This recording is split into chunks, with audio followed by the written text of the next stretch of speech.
This week's guest is teaching us how to become a digital nomad by using the projects you win on Upwork. Are you ready? Let's go. What is up, self-maders, and welcome to another episode of the Self-Made Web Designer Podcast. A lot of people spend their entire lives devoting most of their energy to their careers. But something has happened recently. Many folks are starting to ask, why am I adjusting my lifestyle for my career rather than adjusting my career to live the kind of life I want to have? And with that logic, a new type of freelancer was born known as a digital nomad. A digital nomad is someone who spends their time perpetually traveling, and they make money from the projects that they find online. Bali one week, Mexico the next, New Amsterdam for Christmas. Basically, if you've got a laptop and Wi-Fi, you're all set.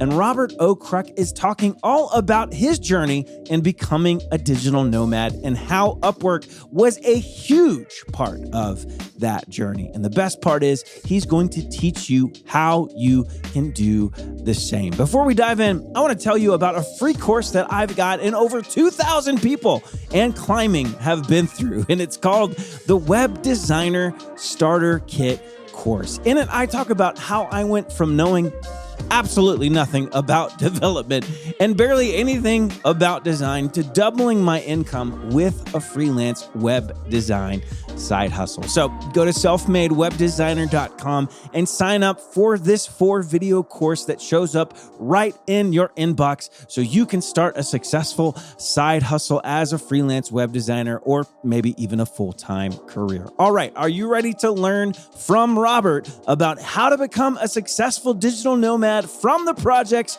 you win on Upwork? Okay, let's do it. Well, hey, Robert, thanks so much for being on the Self-Made Web Designer Podcast. Good to have you, man. Hey, Chris. Awesome. Likewise, happy to be here. Thanks for having me. Yeah, so tell us a little bit about who you are, what you do, and how you got to where you are today. My name's Robert. I was born and raised in Canada. I'm 29 now. About 5 years ago, I started working remotely and traveling around the world. I run a community on Facebook called the Digital Nomads Forum. It's got more than 16,000 members of people who are looking to learn how to become digital nomads or how to do it better if they're already doing it. I run an Upwork consulting business, and I teach people with digital skills how to become successful freelancers on Upwork. And I am an avid downhill mountain biker. I love anything to do with bicycles. I love how you've combined the idea of, like freelancing and Upwork, but also using that to do what you're really passionate about. And that's to travel and do things like mountain biking and helping other people learn how to do the same thing. And I think a lot of people, especially over the course of this last year, they've started to take some really hard looks about, what it means to have a job that supports your life versus the other way around. So talk a little bit about that, because you said you started 5 years ago. Talk about that decision that you came to go, you know what, I'm just going to do what I do, but I'm going to do it where I want to do it. I'm going to become a digital nomad, so to speak. Was that something that was a hard decision, or did it come kind of gently, or one day did you wake up and you go, you know what, I'm bucking the norm and I'm going for it? Basically, what happened for me, I was working in a semi kind of corporate digital marketing job in London, Ontario, Canada, which is where I grew up. It's a really boring place, in my opinion. And the company actually took us on vacation to Mexico, and that was like the first trip I'd ever gone on outside of the country as an adult by myself without my parents, kind of thing. And I realized, I wasn't even thinking about traveling. I was like, I can travel now, and I've got a bit of money, so I can afford, within reason, some travel adventures. And then I discovered someone shared this thing, this buzzword, this keyword, digital nomad. And then I just got obsessed with learning all about it, which for anyone who's not super familiar with it, it just means traveling somewhat perpetually and working remotely on your computer to fund yourself as you go along. And it took me personally, it was really a struggle actually to build up the courage to quit the job and go on what ended up for me being a one-way flight to Bangkok, Thailand. And the biggest reason I think I had a struggle was because I was surrounded by people who thought that was crazy or maybe even a poor decision, irresponsible. I was surrounded by people which, with respect to London, Ontario, it's a place people end up in. It's not a place people choose to live. And so what was calling me out of digital nomadism was this idea of learning and understanding what supports me in a place I'm living, and then actually going there and living there. I wonder if you can just talk about how you overcame some of those fears of just kind of going for it and what you were thinking and feeling when you bought that one-way ticket, you know, to where you're like, I'm burning the bridges and we're not going back, right? Like, what were you thinking? What was the process, and how did you get past some of those hurdles in your own mind? I had a fire in my belly, if that makes sense to anyone listening. And I also was experiencing discontent in my job. So I was young at the time. I'm still young, but I was 24. I was younger and earning pretty good money. You know, I was following the North American dream kind of thing. And I just very quickly into that process was like, yeah, there's just no way I want to do this. Like what I'm doing now for the next 30 years, like I do not want to be old. And this is like the life I've led. So I had this discontent, but then I also had this curiosity, and that was the fire in my belly. That was this like interest in the rest of the world and kind of exploring and traveling. And so I think basically the discontent reached a point where every day of work was kind of like, it didn't start like this, but eventually it became like this is dread. It's like you dread getting up and going to work, and then you're stuck there in dread for like 8, 9, 10 hours a day. And that is soul crushing. And so you can use that, I guess, as motivation then to act on things that scare you because you hope that you'll get unstuck. Or you stay stuck and you become depressed or anxious or whatever it is. So luckily, just the way I guess my brain chemistry and mental health was at the time, the fear of the shitty life evolving over the next 30 years was greater than the fear of like the consequences of trying what I wanted. You come to a point, and I've heard a lot of people say that they've reached this point. I reached this point for myself when I began freelancing, of thinking, you know, what I'm about to step into, there's absolutely no way it's worse than where I'm at currently, right? Like, so what do I have to lose, you know? And that being the motivation to like keep going, because I'm sure you faced a lot of challenges once you launched out into becoming a digital nomad. Like I know, especially in the beginning stages of anything, like it's tough, and you're presented with things like, I never expected to have this issue, but here we are, and I've got to figure out what to do. And so that can kind of be the thing that keeps you pushing forward, rather than going, you know, I'm just getting a plane ticket and I'm going home, right? And I think like that's applicable whether or not you want to be a digital nomad, whether or not you want to stay where you're at and just learn how to make a better life for yourself through freelancing or side hustles or whatever it is that you're doing. But maybe talk a little bit about some of the challenges that you faced in those early days trying to figure out how to be a digital nomad. You know, like, did you go nights where you didn't have a bed to sleep on? Did you have flight cancellations and have to stay stuck in an airport for days on end? Like, I don't know. You tell me what kind of stuff you faced when you were figuring it out in those first few days. So for me personally, the biggest challenge at the beginning was all about actually earning the money remotely. Like, how do I make money remotely? And that matches the number one challenge that aspiring digital nomads have as well. That's what I see in my community as well as broader communities for this world of digital nomads in general. And That's the hardest part was, oh, okay, I've only really had these traditional style jobs where I was living in the place that I was getting paid. And now I'm in Bali, Indonesia, and I don't really have any more work remotely. How do I get more work? So that was the biggest challenge, I would say. The secondary challenge would, I think, be kind of things like logistics, like dealing with the stresses of international travel, planes, trains, and boats, and taxis trying to rip you off, and all these logistics. Which backpack to buy? Do I need a visa to enter this country? But the good thing, there's a learning curve with that stuff. But the good thing about the logistics learning curve is that the best answer for a lot of those questions and challenges is more or less the same for everyone. If you're a Canadian trying to enter Thailand, everybody's got the same rules. If you're a man, this is the best backpack. Which internet provider is the fastest? There's only one. So those answers are kind of universal in some way. So they're much easier to solve, I think.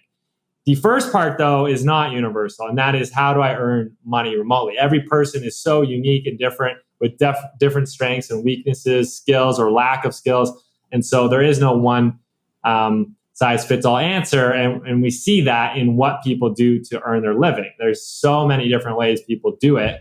And there is no one best job. Doesn't matter.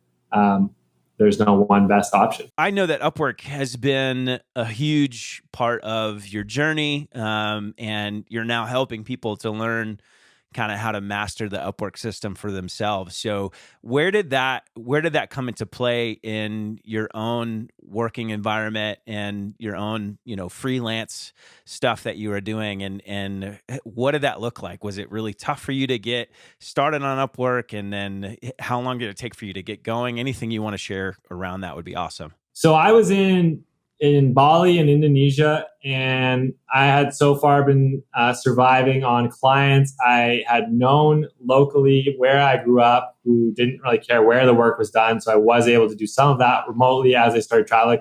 But those clients dried up. The work ended, the contract ended, and I wasn't replacing it at the same rate I needed.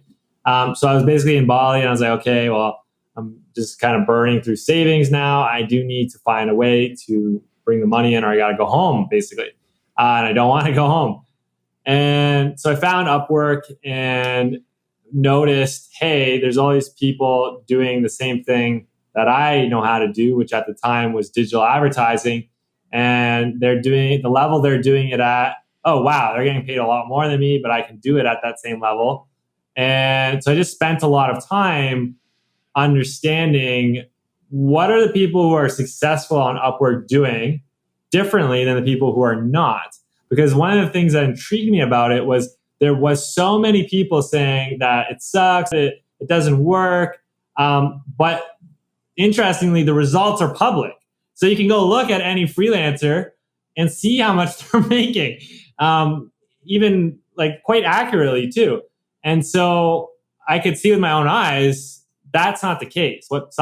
The haters, which seemed louder to me at the time, that's not accurate. And so that kind of made me curious. Oh, why is it not true? What are these guys doing different? And I found that there is very much a repeatable process for how to use Upwork, how to set up your profile, how to message clients, how to handle a phone call with a potential client. All of these things were things that weren't really random or luck in terms of who was successful with them.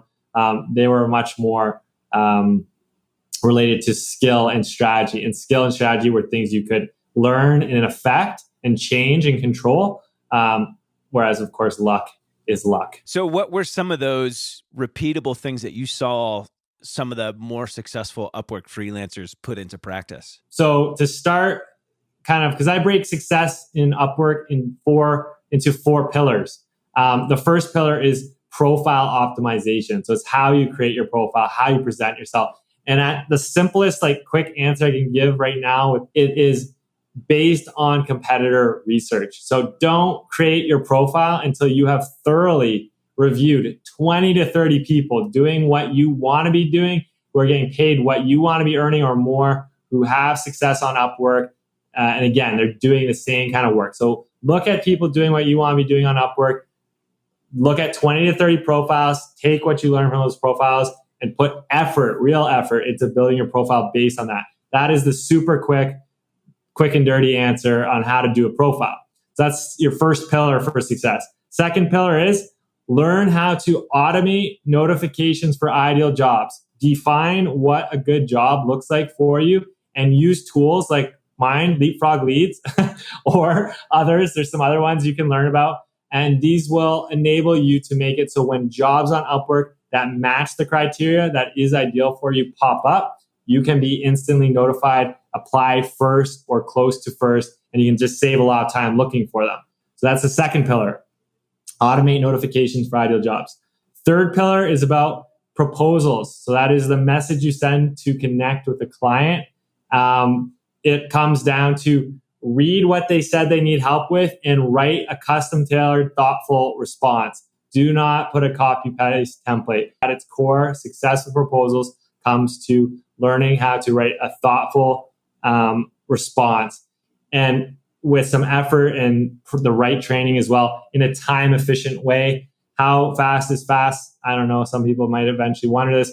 3 to 5 minutes is what it takes my clients to write a good quality, tailored custom proposal. Might take you longer at the beginning. That's fine, but that's where you should be aiming for. Last pillar for success on Upwork is call handling. Okay. Hard to describe in words, but basically, instead of just winging it and showing up to a call, take a piece of paper, take an online app like Miro, Miro, and write out your process for how you go through the call. Introductions first, questions you want to ask her second. This is why I'm a good fit to help with that is third. This is what it's going to cost is fourth. Dealing with their questions, objections, concerns is fifth. Write it out so that you've got those sections somewhere. And then as you keep getting onto calls and keep practicing in the same way and adjusting your structure as you get stumped on calls, as you discover, if I rearrange the way I kind of bring something up, the calls go better. Just keep practicing consistently and updating it. If people put effort into these 4 pillars on Upwork, this is what I find. It makes it very, very controllable, repeatable, and easy to get great clients on Upwork, get good results, and ultimately earn money remotely, and then do what you want with that freedom that remote income provides. Man, I love that. And just very succinctly, I think has given just a real good strategy for being successful on Upwork. And it's the same thing I found with students who have gone through my course, that it's not magic, it's not like we're taking something and doing something that's like sleight of hand, that's incredible, that you get lucky and every once in a while you get a really big client. There's something you can systematize and put into place over and over again. And, I've even had students come back and say, I know you said it's not magic, but it feels like magic. It's like, no, this, like, you knew exactly what you were supposed to do every time and you just did it, like there's not much more to it than that. You mentioned Leapfrog Leads, and I'd love it if you could talk about that for a second, because I think this is something that a lot of freelancers don't know about Upwork, and you've created a great product for folks to be able to utilize it. Whenever you're on Upwork, you can do a search for jobs, right? So we can type in, let's say you build websites. Let's say you build Shopify stores. And you can do a search on Upwork and put in Shopify web development. And then you can set your filters so that not only does the job need to contain that phrase of words, it needs to be a job where the client indicated they're looking for an expert, they're willing to pay whatever, let's say $100 an hour or $50 an hour. You can set that. Or they have a budget of $2,000. You can set that as well. You can set the location you want the client to be in. So let's say you like working with the US clients. You've got all these filters. So you can configure all the filters to really, and the keywords you use to really dial in on a list of jobs that's appropriate for you to apply to. And so then what Leapfrog Leads does is it enables you to subscribe to that list. So basically what that means is anytime a new job pops up that matches that criteria you set, you're going to receive an email notification as soon as that job comes up. Now, what an ideal setup looks like, though, is a variation of searches. So you're going to have one search that's looking for Shopify web development, Shopify store.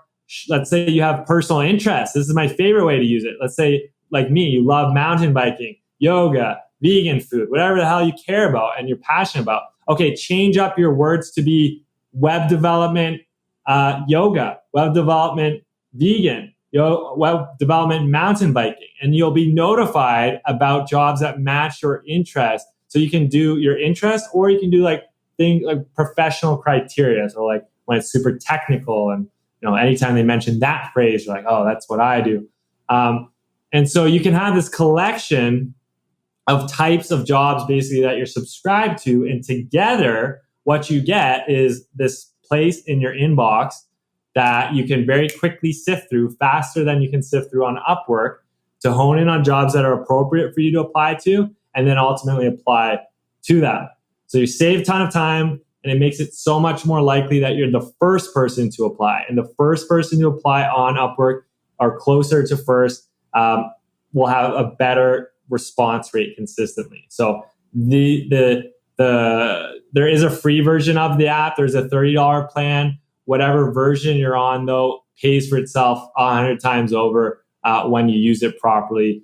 Because if you land, one additional client a month as a result of the tool, then you're laughing. But for many people, they're easily getting a much better return than one additional client. So that's kind of how it works in a nutshell. And I, am a huge advocate of being the first to the punch in any Upwork bid, and so I think that is a huge reason why a lot of people are successful, is that they are one of the first 5 folks to actually bid on a project, and you've created something that makes it super easy for somebody to be able to do that. So highly encourage everybody to check that out. If somebody's wanting to figure out more about Leapfrog Leads, where would they go? Leapfrogleads.com. Well, I really appreciate you being on the show today, Robert. If somebody's wanting to connect with you more, where would they go on the internet? robertocrook.com. We'll leave, the link in the show notes, and check out my Upwork profile on Upwork. We'll leave a link to my profile in the show notes as well. We're going to have you on again and see where you're at in the world. I know you're coming to us from Mexico right now, but who knows 5 months from now where you're going to be.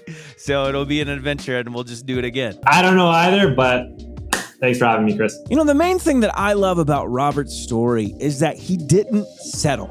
He was unhappy with what his life looked like, and he did something about it. And here's the deal. If you feel the same way, if you're not satisfied with where you're at, you can do something about it yourself. You don't have to be stuck in a job that you hate or barely earning enough to provide for you and your family. You can change your story and the story of your family, but it all starts with a decision that you can make right now. You don't have to change everything overnight, right? It doesn't have to be immediate. It doesn't have to be dramatic or drastic, but you can start making small baby steps towards your goals. And here's the thing. When it gets difficult, and it will, you've just got to keep going, putting one foot in front of the other. Do that enough, and you'll come out on the other side, and your life is going to be completely different than what it looks like right now. All right.